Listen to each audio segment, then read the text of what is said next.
నమస్తే. నేను Vijaya Reddy. Political analyst KS Prasad గారు ఉన్నారు. నమస్తే అండి కేఎస్ ప్రసాద్ గారు. నమస్కారం అండి. ఏంటండి ఈరోజు ఇంతకు ముందు రేవంత్ రెడ్డి ప్రెస్ మీట్ చూసిరు. అంటే జనరల్గా ఇంకా పదవి అయిపోయిన తర్వాత కొంచెము బాధాతప్త హృదయంతో మనం అన్నీ అప్పజెప్పడము, లేకపోతే ఒకసారి మెమరీస్ అన్నీ కూడా గుర్తు చేసుకుంటూ ఉంటాం కదా. అట్లా అనిపించింది. ఏంది మళ్ళీ అటు తీసుకొచ్చి ఇటు తీసుకొచ్చి 12 ఏళ్ల కాలంలో మోడీ ఏమి చేయలే, 10 ఏళ్ల కాలంలో కేసీఆర్ ఏం చేయలే, మేమే డబుల్ బెడ్రూమ్ ఇచ్చినాం, మేమే సన్న బియ్యం ఇచ్చినాం, మేమే ఉద్యోగాలు ఇచ్చినాం. ఆ ఉద్యోగాల గురించి నేనే ఇందాక ఎండలో వేసేసుకొని వస్తే ఒక్కొక్కరు తూ తూ అని చూస్తున్నారు. 70,000 ఉద్యోగాలు మేమే ఇచ్చినామంటే. కానీ అంత క్యాల్కులేటెడ్గా అబద్ధం ఎట్లా ఆడగలుగుతాడు రేవంత్ రెడ్డి? ఇవాళ వాళ్ళ బిడ్డ పెళ్లి రోజు కొంప తీసి, ఎందుకంటే ఆడపిల్ల తండ్రికి అప్పగింతలు అన్నీ ఎక్కువ ఉంటాయి కదా. అదేంటి అప్పగింతల కార్యక్రమంలాగా ఉంది కాదు. నాకు అర్థం కాదు. వాట్ యూ హ్యావ్ డన్ అంటే, రాజశేఖర రెడ్డి గారు 25 లక్షలు ఇల్లు కట్టారు, నరేంద్ర మోడీ నాకు జీడీ ఇవ్వలేదు, చాక్లెట్ ఇవ్వలేదు, బిలపం ఇవ్వలేదు, రూపాయి ఇస్తే 42 పైసలు ఇస్తున్నాడు, ఆ లెక్కలన్నీ అందరూ యూపీకి రూపాయి ఇస్తే 2 రూపాయలు ఇస్తున్నాడు, ఆడ బీహార్కి 6 రూపాయలు ఇస్తున్నాడు, కానీ ఇక్కడే తమిళనాడుకు 29 పైసలు ఇస్తున్నాడు. ఇట్లా లెక్కలు చెప్పు. నాకు 42 పైసలు ఇస్తాడు. నాకు 42 ఇస్తాడు. ఇవన్నీ మాకు తెలియవా? పార్లమెంట్ కొత్త దాంట్లో 800 సీట్లు ఉన్నాయి. ఇప్పుడు డీలిమిటేషన్ ఉండదు, కొత్త జిల్లాలు ఉండవు, 800 సీట్లు పార్లమెంట్. లడ్డు సమస్య మాది కాదు. మొన్న వెళ్ళి వచ్చినావు కదా, అయ్యోళ్ళు కేసు అందరినీ కలిసి వచ్చినావు కదా, లేకుంటే ఏకాదశి పోయి. కేవలం ఈరోజు ఇంకా అయిపోయింది, 5 గంటలకు అయిపోయింది కదా ఎలక్షన్ ప్రచారం బంద్ అయిపోయింది. అక్కడ పోయి ఊర్లో వచ్చిండు, ఇక్కడ మళ్ళీ ప్రెస్ మీట్ పెట్టిండి. అలా పెట్టి అప్పగింతలు ఇచ్చినట్టుగా చెప్తున్న ఆ అప్పగింతల కార్యక్రమం లాగా అప్పగిస్తున్న కార్యక్రమాన్ని ఎట్లా చూడొచ్చు? దాన్ని చెప్తున్నాను. అందుకే బిడ్డ పెళ్లి రోజు ఏమన్నా అప్పగింతల రోజు లాగా ఉంది ఇది. బాబు, మీరు ముఖ్యమంత్రి గారు, వాళ్ళు సీల్డ్ కవర్స్ ఎంపీసీ దాకా మీరే మాకు, ఆ సీల్డ్ కవర్స్ ఎంపీసీ లోపల మీరు ఎందుకు గౌరవ పడుతున్నారు? ఈ రిజల్ట్ మీకు ప్రభావితం చూపిస్తే ఖచ్చితంగా. మన సర్పంచ్ ఎలక్షన్లో సగం, మిగిలిన సగం 2 కలిపి 2 కర్పం పిల్లలు వేసి చేస్తామని చెప్తున్నారు. ఏడు స్వీప్ చేస్తారు. ఇది ఆమ్ ఆద్మీ పార్టీ కనీసం చీపురు గుర్తనే ఉంటుంది తుడిచేవని చెప్పడానికి. మొదటి దానికి దిక్కు లేదట, కడదానికి కళ్యాణ్ అట్టాడు, వెనకట్లకి ఈయనలేటాడు. మన సర్పంచ్ ఎలక్షన్లో గుర్తు లేని కాడే దిక్కు లేదు, గుర్తున్న కాడ ఏలాంటి దిక్కు ఉంటుందో చూపిస్తారు మీకు. విపరీతంగా కార్పొరేషన్లో జుట్లు పంచాయతీలు ఉన్నాయి. ఎన్ని జుట్లు పంచాయతీలు ఉన్నాయి? తమ్ముడికి ఇస్తే అన్నయ్యకి ఇవ్వాలి, అన్నయ్యకి ఇస్తే తమ్ముడికి, ఇద్దరికి ఇస్తే తోడుకోళ్ళు నిలబడిపోయారు. ఆడ మధ్య జగిత్యాల గారు. నాకు ఇంకో విషయం గుర్తొచ్చింది. ఈ మున్సిపల్ ఎలక్షన్ ప్రచారంలో పోయి రంజిత్ రెడ్డికి మంచి పదవి ఇస్తా, మున్సిపల్ శాఖ ఇస్తానన్నాడు. ఏంటి అసలు మంత్రి పదవి అనుకుని మర్చిపోయిందా, లేకపోతే నిజంగానే ఎమ్మెల్సీ ఇచ్చి మంత్రి పదవి ఇవ్వబోతున్నాడని చర్చ బాగా జరుగుతుంది. ఏముంది, ఇప్పుడు అజరుద్దీన్కి కోదండరావుకి చిన్నపిల్లలు చేసి ఎమ్మెల్సీ ఇచ్చారు. 6 నెలలు కూర్చుంటారు వాళ్ళు. మరి కృష్ణలాగా ఇంక మంత్రి పదవి కూడా ఇస్తారు 6 నెలల పాటు. ఏముంది, ఆ గవర్నర్ సచ్చినా సంతకం పెట్టు. అందుకే కదా ఇంకా కొంచెం ఇప్పుడు అర్థమవుతుంది కాంగ్రెస్ పార్టీ ఏం చేస్తలేదు అని చెప్పింది కదా కోదండరాం సార్. ఇప్పుడు అర్థం అవడం. ఆయన మేధావి, ఆయనకి మొదటి రోజే అర్థం అవ్వాలి కథ ఏటో వీళ్ళు కమాష్ ఏటను.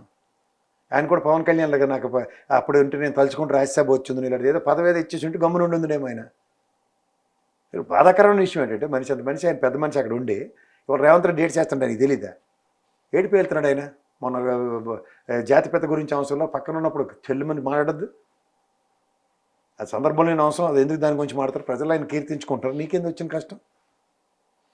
ఇవన్నీ ఏమీ మాట్లాడకుండా ఇవాళ ఎందుకన్నా బాధ ఏంది. ఈ రోజు కూడా లాస్ట్కు అయిపోయింది, ప్రచారం అయిపోయింది. సరే, ప్రచారం అంటే ప్రజలు ఉన్నారు కాబట్టి వాళ్ళ ముందర ఏదో ఒకటి మాట్లాడాలనుకుంటే ఓకే, ఇక మంచిగా వచ్చినాము, రిలాక్స్గా కూర్చున్న తర్వాత కూడా మళ్ళీ కేసీఆర్ నామజపనే మళ్ళీ 10 ఏళ్ల కాలంలో కాలేదు అని అంటాడు. ఏమీ కాలేదా నిజంగా 10 ఏళ్ల కాలంలో? నైట్ మేర్స్ అంటే నీకు తెలుసు కదా, పడుకున్న రాత్రి పడుకున్న, మధ్యాహ్నం పడుకున్న కళ్ళవే వస్తాయి.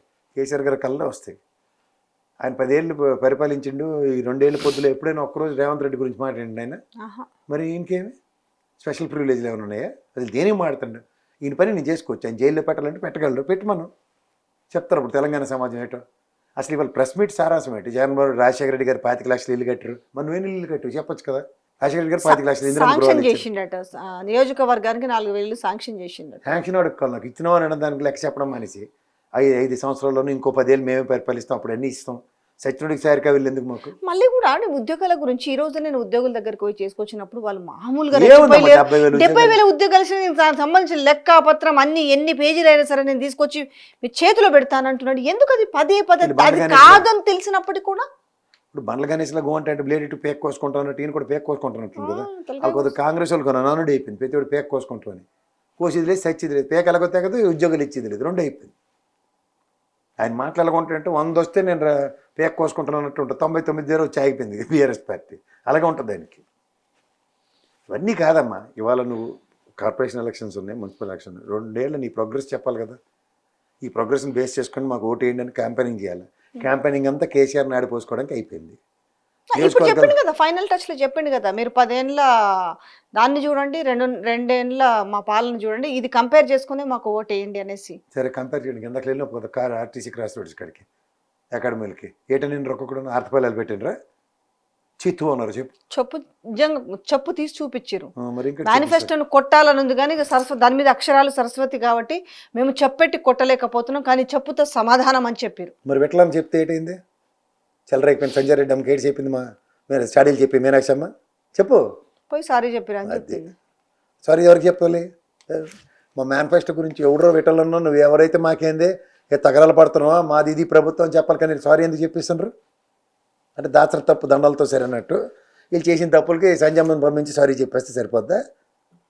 కమిట్మెంట్ ఉంది ఆవిడ. సంజయమ్మ ఏమో పార్టీని భుజాన్ని వేసుకుని మాట్లాడింది. ఎగ్జాంపుల్ అంటే కమిట్మెంట్ ఉన్న వాళ్ళు కూడా మీరేనా బీజేపీ పార్టీ అయితే హిందుత్వం గురించి మాట్లాడితే రాజాసింగ్ని సస్పెండ్ చేసినట్టు సంజయమ్మకి నేను బలేస్తానరా?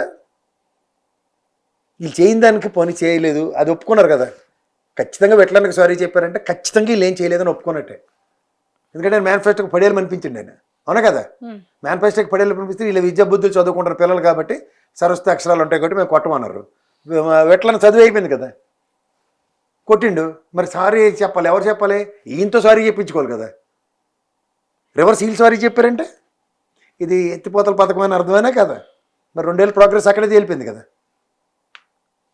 విషయం ఏంటంటే ఇంకోటి ఈరోజు అడిగిపోతే విషయమే లేదు, విషయం అంటారు. మున్సిపల్ ఎలక్షన్స్ లో కూడా భారీ బహిరంగ సభ పెడతాము రమ్మని చెప్పిరట రాహుల్ గాంధీని. చాలు మీ సకాలకి నేను రాను, మీరు చేసినదంతా చాలు అనేసి అన్నాడట. అది ఒకటి పరువు దక్కించండు. అలా ఫెటర్డేస్ లాగా ఇక్కడ ఎగేసుకుని వచ్చేకుండాను. మున్సిపల్ ఎలక్షన్స్ ఫెటర్డేస్ వచ్చారు తెలుసా? ఆ రోజు వచ్చేసి ఆడ చిక్కడపల్లి లైబ్రరీ దగ్గర కూర్చొని ఛాయ్ తాగుతూ మంచిగా విద్యార్థులతో ముచ్చట్లు చేసి మీకు 2 లక్షల సంవత్సరానికి 2 లక్షల ఉద్యోగాలు ఇస్తాం, మీరు రందివాడొద్దు. దాని తర్వాత షెల్ వచ్చేమో మీకు 2 లక్షల ఉద్యోగాలు ప్లస్ మీకు నిరుద్యోగ భృతి.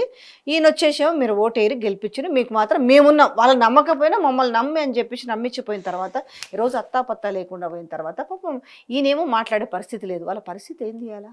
ఏంది ఎప్పుడూ ఉంది గోస. మళ్ళీ కేసీఆర్లు అట్టడో ఉద్యమకారుడు రావాలి, వాళ్ళకు నిరుద్యోగుల పట్ల పోరాడి తెలంగాణ కాంగ్రెస్తో పాటు నిరుద్యోగం ఏది నీళ్లు నిధులు నియామకాలు కదా మనం నాంది. ఆ నియామకాల కోసం మళ్ళీ కొట్లాడవలసిందే. ఇప్పుడు 10 ఏళ్ళ సంధిలో ఆయన ప్రయత్నం అంత చేసుకుని వచ్చిండు కదా. ఏదో నిధులు తీసుకురావడంలో అన్ని తిప్పలు పడ్డాడు. నియామకాల విషయంలో కాకిన ఘాటికి ఏదో చేసుకుని వచ్చాడు కదా కేసీఆర్. ఇప్పుడు మిగిలింది ఏముంది? నియామకాల మీద కొట్లాడాలి. ఎవరికి ఎంత సత్తా ఉందో తేలుతుంది. ఉద్యమ నేపథ్యంలో ఏమీ లేదు, ఈ 10 ఏళ్లలో విధ్వంసం తప్ప ఏమీ లేదని పదే అదే పాఠాలు వల్ల వేస్తుంటే తెలంగాణ ప్రజానీకం ఏమనుకుంటుంది? నిజమా ఇది? పదే ఎప్పుడు ఎక్కడ ఏ ప్లేస్ అయినా సింగిల్ హ్యాండ్ గణేష్ అన్నట్టుగా ఎప్పుడు అదే నోరు అదే మాట. నువ్వు హార్వర్డ్కి వెళ్ళు, ఇంకోటికి వెళ్ళు, అవే బూతులు అవే తిట్లు, అదే పెద్ద కార్నర్ చేయడం. మాట చెప్తారు, అది నీది నోరా మూసినదా అంటారు. తెలుసు నోరా మోరా అంటారు. అందుకే నోరా లేకపోతే మూసి మోరా అంటారు. ఈయన రేవంత్ రెడ్డి గారు మొదటి నుంచి మూసి నది మీద పడ్డాడు కదా. నేను మూసి నది ప్రక్షాళిస్తాను అది అయ్యే పనే. వాళ్ళు పైసలు ఇవ్వలేదట, 20,000 కోట్లని ఇవ్వచ్చు కదా. అది అయ్యే పని చేసుకుంటున్నాం మనం అంటున్నాం. నాకు అనవసరం. మోరీ డ్రైనేజ్ క్లీన్ అవుతుందా లేదా? అక్కడ రేవంత్ రెడ్డి నోరు ఏమైనా సుధరించింది 2 ఏళ్ళ బట్టి? అది ఒకటి చెప్పరాదు. మూసి ప్రక్షాళన అన్నాడు, అలాగే ఈయన ప్రక్షాళించుకుంటాడు. ముఖ్యమంత్రి సీత మీద కూర్చోబెట్టి ఈయనకే నోరు ప్రక్షాళించబడలే కదా ఎప్పటికీ. అదే నోరు, అవే తిట్లు, అదే భాష. ఏదో ఎలక్షన్ ముందంటే కవ్వింపు చర్యల టైప్లో ఉంటాయి, బాగానే ఉంటాయి. పదవిలో కూర్చున్న తర్వాత కూడా అదే లాంగ్వేజ్ అదే మాట. సరే మీరు అంటున్నారు ఇప్పుడు మున్సిపల్ ఎలక్షన్స్లో కనుక ఆల్రెడీ ఇంటెలిజెన్స్ రిపోర్ట్ వచ్చింది, బాగా లేదు పరిస్థితులు గ్రౌండ్లోని. ఎప్పుడు బాగుంది కనుక ఒకవేళ ఏదైనా జరిగి మంచి రిజల్ట్ వచ్చింది అనుకో, ఇంకా ఈ మాట పెరుగుతుంది కానీ తగ్గదు కదా ఇంకా బూతులు అనేవి. నా స్థాయి పర్మనెంట్ ఇప్పుడంటే ఉంటుందో ఊడుతుందో అనే భయం ఏమైనా ఉండొచ్చు, కానీ దాని తర్వాత నా స్థానం పర్మనెంట్ అనే ఫీలింగ్ అయితే వస్తుంది కదా. ప్రజలు మమ్మల్ని నమ్మైతే వేసారు కదా, ఇప్పటికి స్థాయిలు ఇస్తారు. ఎల్లుండి పోలింగ్ ఉంది కాబట్టి ఆర్బీఐకి ఇండెంట్ పెట్టినాము, 9,000 కోట్లు కావాలని రైతు భరోసా కోసమని. ఈ సంవత్సరం 1,000 రూపాయలు వేస్తాం, వచ్చే సంవత్సరం ఇంకొక 1,000 పెంచుతామని పెన్షన్స్ల గురించి. ఎందుకంటే ఎల్లుండి ఉంది కదా, నిజంగా ఇస్తారేమో అన్న ఆశతోటి ఇంత లాజికల్గా ఇల్లాజికల్గా కొడుతుంటే ఆ మున్సిపల్ ఎలక్షన్స్ మీద ఎఫెక్ట్ ఉండే అవకాశం ఉంటుందా? తెలంగాణ ప్రజలు ఏమైనా అమాయకులు అనుకుంటారు, నాకేం తెలియదు అనుకుంటున్నాను.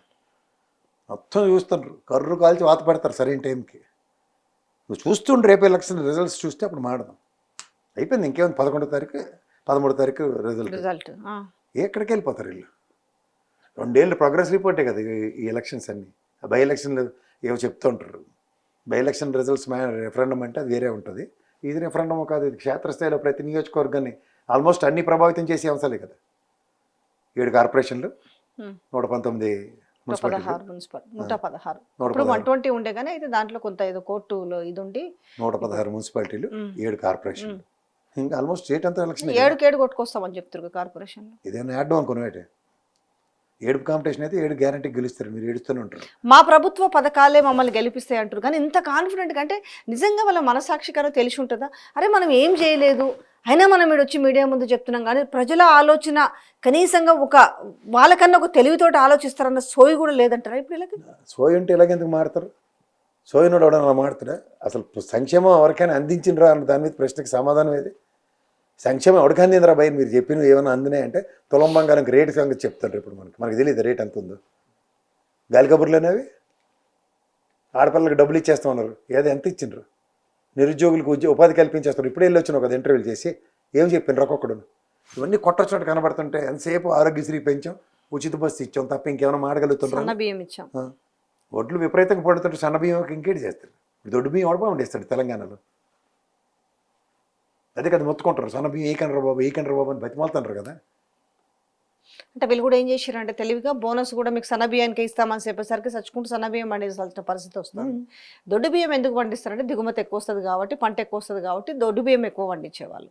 ఆ నేపథ్యంలో ఏంటంటే మేము సన్న బియ్యం ఇస్తున్నాం అనేది ఒక పాట పాడిందే పాట అన్నట్టుగా పాడుకుంటూ పోతున్నారు. మంచిదే కదా. సరే ఓకే, ఇది ఈ రకంగా ఉంది. సరే మున్సిపల్ ఏ రకంగా రాబోతుంది, వాళ్ళకు కూడా ఇంటెలిజెన్స్ రిపోర్ట్ ఏదో జలకిచ్చిందని చెప్తున్నారు. సో ఈ నేపథ్యంలో మరి ఎన్ని వస్తాయి ఏంటనేది మనకు కూడా వెరీ సూన్ తేలబోతుంది.